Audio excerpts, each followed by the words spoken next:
आगे भी जो है जब तक मोदी जी हैं तो योगी जी ही आएंगे, और कोई पार्टी हो उनके झंडे उखड़ जाएंगे। आगे गुर्जर भाई गुर्जर वोट देंगे कि हमारा जो सम्राट मीर भोज था गुर्जर, उससे गुर्जर शब्द हटा दिया, वो भी उसमें बीजेपी सरकार में। पहले नारियों को छेड़ा जाता था, रेप कांड होते थे। आज नारी छाती ठोक कर जो कहीं भी खड़ी हो जाए, बदमाशी देखने को नहीं मिल रही, बदमाश नजर नहीं आ रहे हैं। पहले गाड़ी लुट जाती थी, छिन जाती थी, चोरी हो जाती थी, ये बिल्कुल बंद है, बिल्कुल जीरो पे आ गई। मंदिर के नाम पे, राम के नाम पे अपनी सरकार बनाने में लगे हुए हैं। इन लोगों ने कुछ नहीं किया है, ये सब कुछ इनके ड्रामेबाजी है। आदमी रंगबाजी चल रहा है, नहीं तो छीन लेते थे मार मार के। बलात्कार वगैरह, लड़की उठना, सब कुछ आज भी चल रहा है। गरीबों के लिए श्रम कार्ड बनवा दिए, आयुष्मान कार्ड बनवा दिए, गरीबों के लिए घर मिल रहे हैं, राशन फ्री मिल रहा है, और क्या चाहिए। इसमें जनरल्स को फायदा नहीं हो दिए जा रहे हैं। लाइक हम लोग जनरल्स है तो फायदे हम लोग को नहीं मिल रहे हैं, जो ओबीसीज है, एसटी एससी है, लोअर कास्ट है, उन्हें फायदे मिल रहे हैं। इलेक्शन के दौरान हिंदू मुस्लिम कर देते हैं ये लोग। सिर्फ लॉलीपॉप दी गई है इन सरकारों ने। नमस्कार सर, आपका शुभ नाम? संजीव अग्रवाल। आपका सर? सरदार मंजीत सिंह। सर? मैकेश भाटी। फहीम सैफी। अरविंद कुमार सिंह। तो मेरा पहला सवाल आपसे है सर कि ये जो क्षेत्र है जगत फार्म दादरी विधानसभा के अंदर आता है, तो इस क्षेत्र में जो मूलभूत समस्याएं हैं, क्या वो उस पे काम किए गए हैं इन 5 सालों में या नहीं? कोई काम नहीं किए हैं इन बीजेपी वालों ने, और केवल इनकी राजनीति जो है वो सबको दी गई है। इलेक्शन के दौरान हिंदू मुस्लिम कर देते हैं ये लोग, और बाकी कुछ नहीं है, कोई काम नहीं करा है उन्होंने, केवल बातें बातें करते हैं और कोई काम नहीं करा। सब महंगाई चरम सीमा पे है, नोटबंदी में कोई ना कोई सफलता नहीं मिली,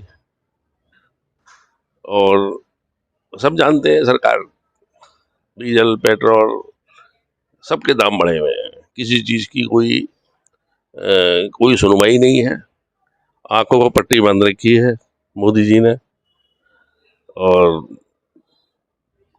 इधर उधर घूम रहे हैं अपना नाम कमाने के लिए। पहले देश को देखें कि हमारी जनता, हमारा देश किस हालत में है। ये अमेरिका बन जाएगा देश? अभी हिंदुस्तान को बहुत समय लगेगा, इसको अमेरिका बनाना चाहते हैं, अमेरिका नहीं बनेगा अभी। तो इनको समझना चाहिए, और अपने हारेंगे, और स्टेटों में इनकी स्थिति सबको जनता ने देख लिया है। और यूपी में देखिए अखिलेश जी बहुत बढ़िया लड़ रहे हैं, फाइट कर रहे हैं सब जगह।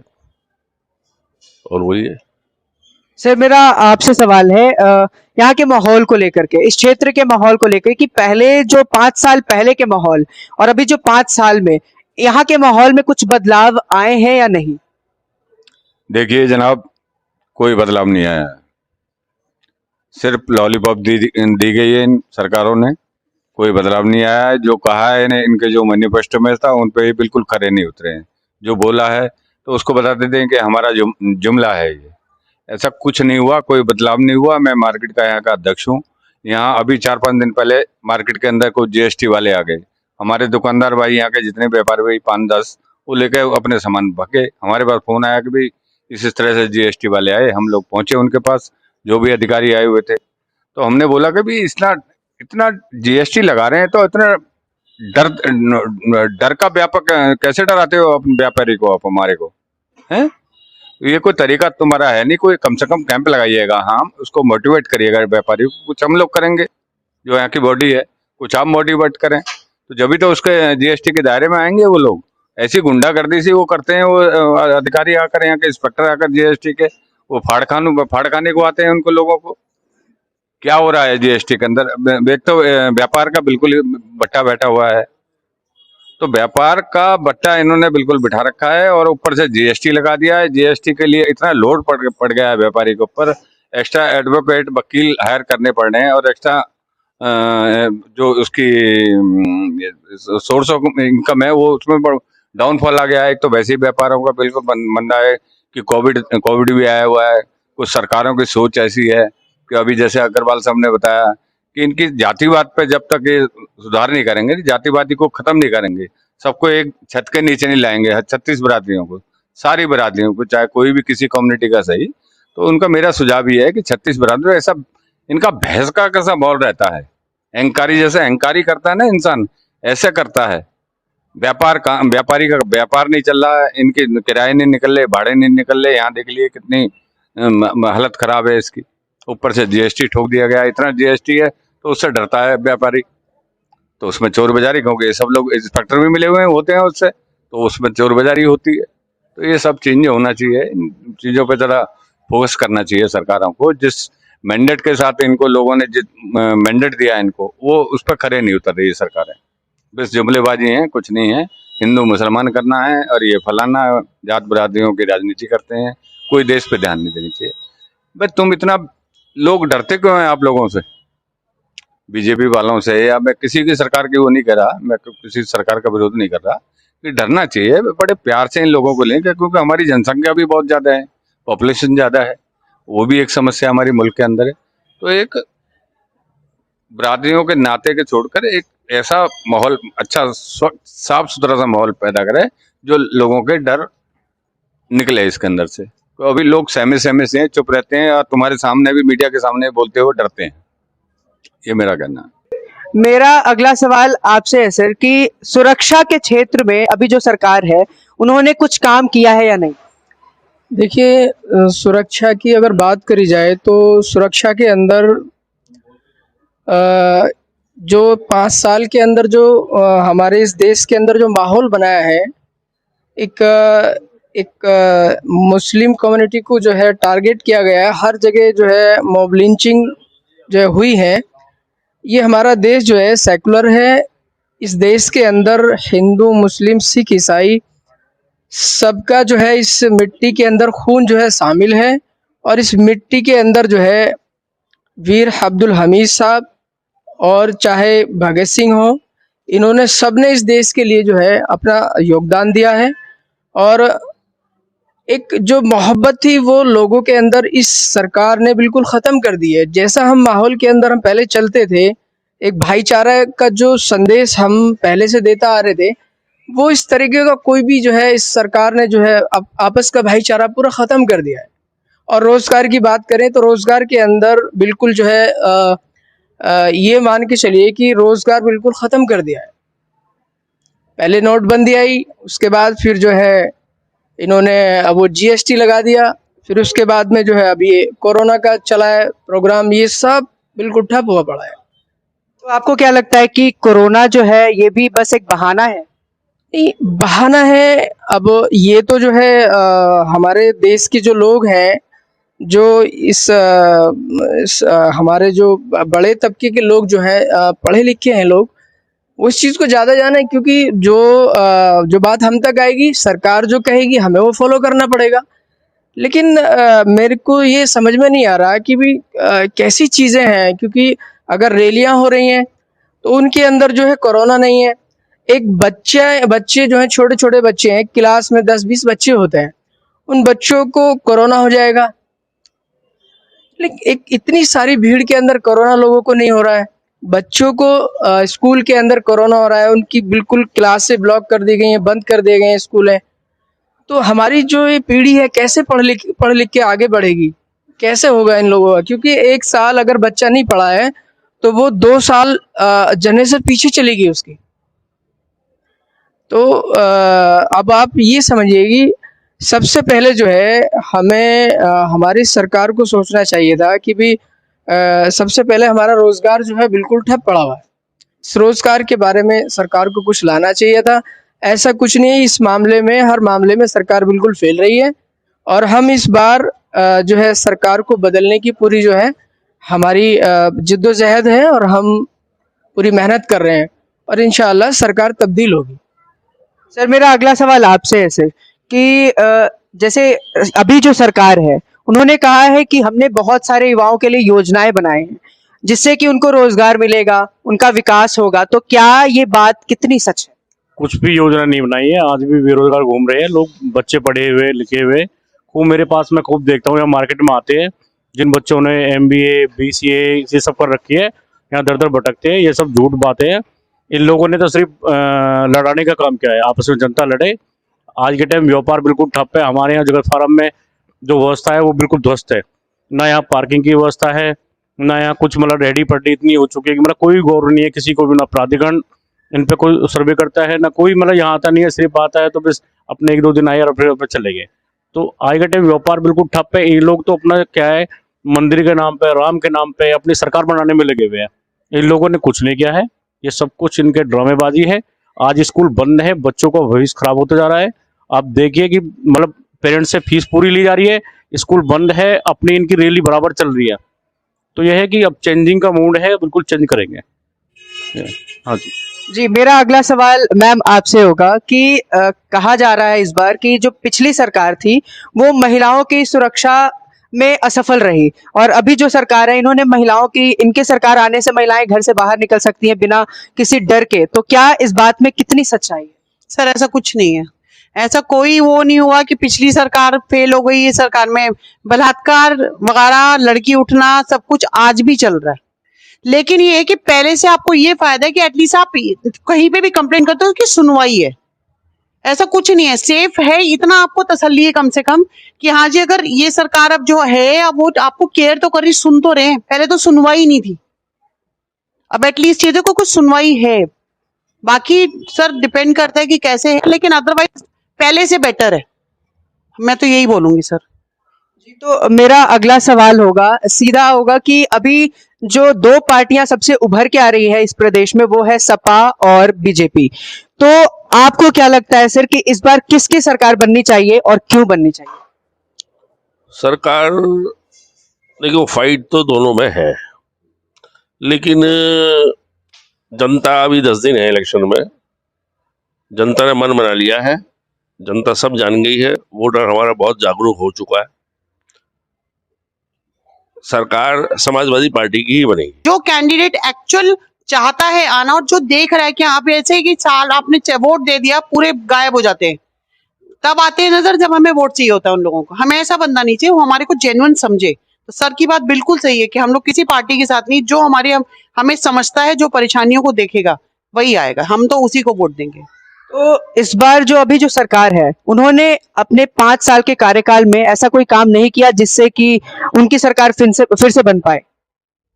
सर ऐसे तो मैं कुछ कमेंट्स नहीं देना चाहूंगी, बिल्कुल भी नो कमेंट्स। जी, मैं अगला सवाल आपसे करना चाहूंगा सर कि आपके हिसाब से इस बार किसकी सरकार बनेगी? देखिए, जनता जो है 5 साल के अंदर सब कुछ देखा है जनता ने, और जनता जो है इस बार चेंजिंग के मूड में है, क्योंकि 5 साल जो गुजरे हैं, 5 साल के अंदर लोगों ने बड़ी परेशानियां झेली हैं। और एक दूसरी बात ये भी है कि हमारे यहाँ से जो कैंडिडेट हैं उन्होंने दबे कुचले, शोषित, जो दलित, मुस्लिम, जो जितने भी निचले तबके के जो लोग हैं उन सब के लिए बड़ा शुरू से ही बड़ा संघर्ष किया है। तो यहाँ से जो है हम ये चाहते हैं कि भी यहाँ पे एक ऐसा हमारा एक विधायक हो जो जाकर हमारी बात को लखनऊ के अंदर रखे। यहाँ की समस्याएं, यहाँ की परेशानियां, जो हमारे साथ में जो परेशानियां हैं वो उनको वहाँ पे लखनऊ के अंदर विधानसभा में हमारी परेशानी को रखे। और ऐसा लीडर सिर्फ हमारे पास में श्री राजकुमार भाटी जी हैं, और वो ही पढ़े लिखे हैं, और 20 साल से उन्होंने बहुत संघर्ष किया है। वो सड़क से लेकर और तुम्हारा जंतर मंतर तक उन्होंने बहुत अपनी बुलंद आवाज को बुलंद किया है, और सच्चे और ईमानदार नेता हैं वो। तो हमने मूड बनाया है कि हम राजकुमार भाटी को यहाँ से फुल बहुमत से इंशाल्लाह जो है हम यहाँ से जो है उनको भारी मतों से जिताएंगे इंशाल्लाह। आप क्या कहना चाहेंगे सर? बिल्कुल भारी मतों से जिताएंगे और सपोर्ट करेंगे पूरी। और मतलब ये है कि अच्छे नेता है, बोलने वाले, प्रवक्ता रहे हैं पार्टी में भी, और मतलब लोगों को पहले से ये नहीं है कि लोगों को रोजगार दिलाया, 2000 लड़कों को नौकरी दिलाई है पहले से, और आज भी कहीं भी हिचकते नहीं है, धरने प्रदर्शन में कहीं पे बैक नहीं मारते। आजकल क्या है, जो अभी हमारे वर्तमान में विधायक जी है वो बिल्कुल बोल ही नहीं पाते हैं। जनता को कोई भी है, मतलब कोई मसला है, कोई भी है, विकास कार्य तो उन्होंने कुछ किए ही नहीं है। उनके गाँव में चले जाइए, उन्हें धक्का मार मार के भगाया जा रहा है। तो अब जो हम सपोर्ट करेंगे वो आदरणीय राजकुमार भाटी जी को करेंगे। तो सर मेरा आप दोनों से एक सवाल है कि अभी अपर्णा यादव जो कि बीजेपी में शामिल हुई हैं, उन्होंने एक कमेंट किया है कि जो सपा की सरकार थी उसमें महिलाएं सुरक्षित नहीं थी और जो अभी बीजेपी की सरकार है इसमें महिलाएं सुरक्षित है। और साथ ही बीजेपी वालों ने भी ये कमेंट किया है कि जो पार्टी अपने घर के परिवार को एक साथ नहीं कर पा रही है वो पूरे प्रदेश को एक साथ कैसे करेगी? इस पे क्या कहना चाहेंगे? देखिए, इस पे कहने की बात तो कुछ नहीं है। जब आदमी किसी पार्टी को ज्वाइन कर लेता है तो फिर उस पार्टी की तारीफ ही करता है। तो अभी क्या है कि घर का एक मेंबर जो है बीजेपी में है और एक मेंबर सपा में है और चौथा मेंबर जो है वो बीएसपी में है। तो ये तो राजनीति है, राजनीति लोग करते हैं, तो इस पे तो कुछ कहने की बात ही नहीं है। जो जिसके साथ होगा उसकी बात बोलेगा, सीधी सी बात है। बदलाव तो है, जो गरीब का, मजदूर का, बेरोजगारी ये दूर करेगा उसके साथ रहेंगे हम लोग। और उसमें ये हमने जो कैंडिडेट चुन रखा है जो वाकई में विद्वान है और पढ़ा लिखा है और बहुत ही हमारे बीच में रहने वाले हैं और व्यापारी भी है, उसका लॉ इंस्टीट्यूट भी चल रहा है, उसको हम बिल्कुल मैंडेट देंगे अपना तो सही तरीके से। और यहाँ की जो पिछले 5 साल में हमें कोई हमारे जो विधायक थे, क्षेत्रीय विधायक थे, जो मौजूदा विधायक रहे हैं, तो वो आज तक वो देखे ही नहीं, हमने यहाँ तो देखा ही नहीं। जब जरूरत पड़ती है अब तो जरूर आ जाते हैं, जब चुनाव हो रहे हैं कि जी मुझे सपोर्ट करो, मुझे सपोर्ट करो। मैंने कभी थाने में किसी को फोन करते हैं, वो सुनवाई नहीं होती उनकी थाने की, एसडीएम तक उनकी नहीं बात सुनते, कुछ भी नहीं हो रहा। तो ये चेंज होना चाहिए। जो ऐसे बोल्ड आदमी को तो वोट दो, कम से कम जो आदमी है तुम्हारे बीच में हरदम रहेगा और बोलने वाला हो, उनको फेस करे, अधिकारियों को फेस करे। क्योंकि आजकल ये जो अधिकारियों की भी थोड़ी सी तानाशाही चल रही है, तानाशाही पूर्ण रुपया है। मैंने तुम्हें बताया अभी जीएसटी के इंस्पेक्टर आए थे, सेल टैक्स के अधिकारी आ जाते हैं, वो डराते धमकाते हैं। तो ये डराना धमकाना जब तक खत्म नहीं होगा, गुंडागर्दी सी लगती है हम लोगों को, तो इंस्पेक्टर राज सा लगता है। जब तक इंस्पेक्टर राज खत्म नहीं हो, जब तक ये हम इनको वोट नहीं देंगे हम। इनका तो ऐसा लगता है एक अहंकारी जीव जैसा करता है ना, अहंकार। ओवरऑल कह रहा हूँ मैं, ऑल ओवर हिंदुस्तान की बता रहा हूँ, अहंकार सरकार के अंदर अहंकार आ गया है। ये 4-5 लोग हैं अहंकारी हैं। जब तक अहंकार तो अच्छे युधिष्ठिर का नहीं रहा और इसका दुर्योधन है, सॉरी युधिष्ठिर कह रहा हूँ, दुर्योधन का है, कंस है और रावण थे, सारे धाराशाही हो गए। तो अहंकार नहीं करना चाहिए। ये जनतंत्र है, प्रजातंत्र है, लोगों को बड़े प्यार से, बड़े प्यार तरीके से समझाना चाहिए। देश की जनता है, हम भी तो उसी देश की जनता है। तो सरकारों से मेरी यही अपेक्षा है, मेरा निवेदन है कि उसी सरकार आए तो सही तरीके से काम करे अपना। लोग डरे ना, सहमे नहीं, डरे लोग जबान नहीं खोलते हैं, उनके पीछे दुनिया भर के बवाल लगा दिए जाते हैं, छापे मार दो, ये कर दो, वो कर दो। ये कोई तरीका कोई है, अच्छी बात नहीं है। इनमें सुधार जब तक नहीं होगा, जब तक यही हालात रहेंगे और जो इनका ये अफसरशाही चलती रहेगी तो ये ग्राफ और डाउन होता चला जाएगा। मैम आप क्या कहना चाहेंगी? सर मैं तो ये कहूंगी, इनफैक्ट मुझे तो आज पता लगा है हमारे यहाँ के 5 साल से विधायक हैं कौन, मुझे तो आज नाम पता लगा है। तो जो बंदा जिसका नाम ही आज मुझे पता लगा है, जबकि वो जाने का उनका टाइम आ चुका है, तो ऐसे बंदे का रख के फायदा क्या?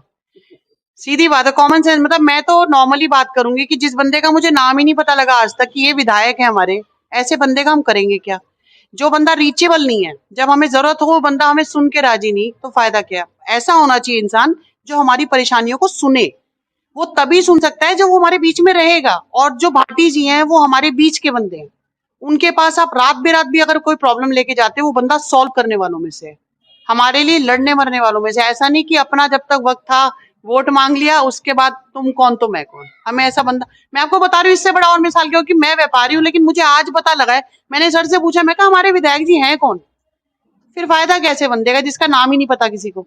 तो इसीलिए मेरे हिसाब से बेटर वही है सर। भाटी जी बहुत अच्छे बंदे हैं। आप सभी का बहुत बहुत शुक्रिया हमसे जुड़ने के लिए। तो जैसा कि हम सभी ने देखा कि सबकी अलग अलग राय है और सब चाहते हैं कि कुछ ना कुछ बदलाव हो।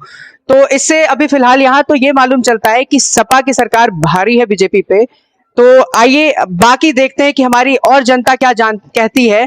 फिलहाल हमारे साथ जुड़े रहें और देश विदेश की खबरों के लिए जुड़े रहें रियल हॉक न्यूज के साथ। कैमरामैन अंकित के साथ जन्मजय कुमार।